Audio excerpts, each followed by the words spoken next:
actual adaptation of a comic to movie because of other people's views. And you want people to understand and relate to these characters. For example, in Iron Man 3, I just heard that China is getting a different version of Iron Man 3. Insane, I know, right?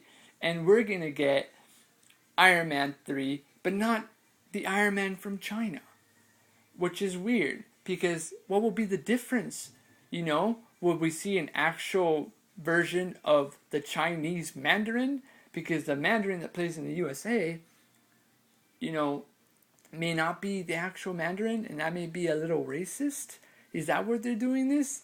Are we going to that low to really make us see something and then figure out that the Chinese, Iron Man 3 was way better than the USA version?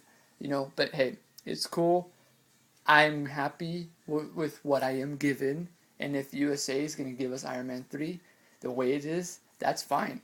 I'm not going to complain, but there's a lot of people that are going to complain, and I don't think that's good for Marvel.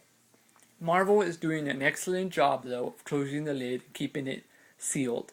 Even though rumors are growing around where first Planet Hulk was going to be made, and after the Avengers 2, where the Hulk was going to get sent into space, and then in Avengers 3, he was going to come back and exact revenge, just like in the Ark.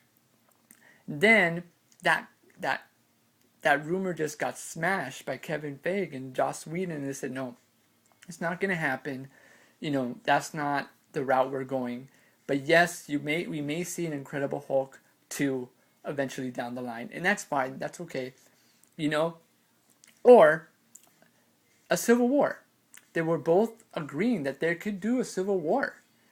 I mean, imagine, because the reason how they can do a Civil War is because they already kind of have the parts fit in, with Captain America and Iron Man already having grudges against each other, in the first Avengers.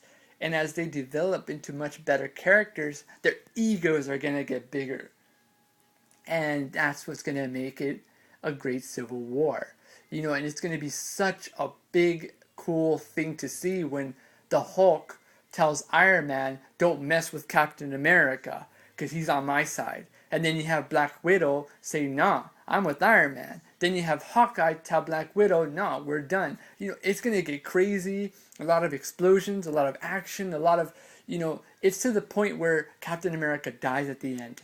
And Iron Man feels bad after that, and he resigns being Iron Man. And it would make good sense because Tony Stark, Robert Downey Jr., after Iron Man 3, it's his last movie, his last contract for Marvel until Avengers 3.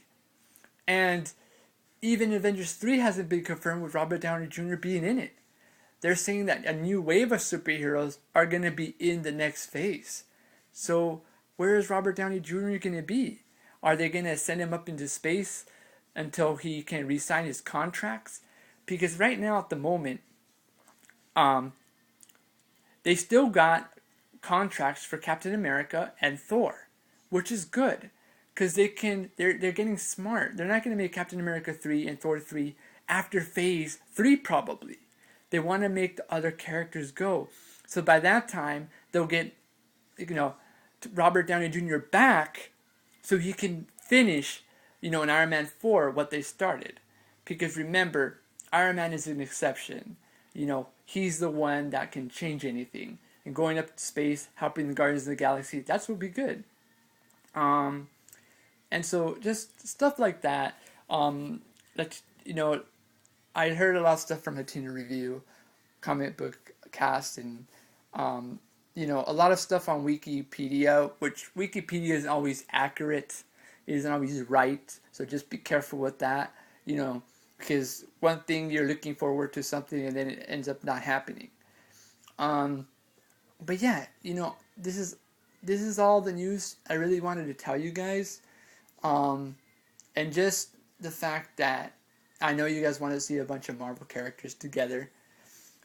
But in my opinion, I think we're going to see the Thanos Imperative. Because it will introduce the characters now the characters in Phase 3 and somehow have Thanos in it. Because Thanos is being recommended by Joss Whedon himself, because he has a 3-year contract with Marvel. 3-year contract with Marvel. That means that from here on till the Avengers 2 and after, Joss Whedon is going to help them make this story fold. And he was saying that this Thanos will end this round of the Marvel Cinematic Universe, the first round. You know, for example, Phase 1, Phase 2, and Phase 3 will be the first round of the Marvel Cinematic Universe. And that's what Joss Whedon said. So, knowing that Joss Whedon is hard at work, being a consultant and looking at different various things, that's what matters, that's what counts, and I'm happy that he's involved, as well with the TV show, the S.H.I.E.L.D. TV show. And I'm very happy. And I hope you guys like this video. And I want to know, what do you guys think?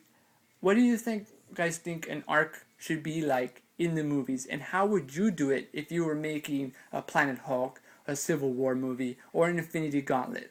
What would you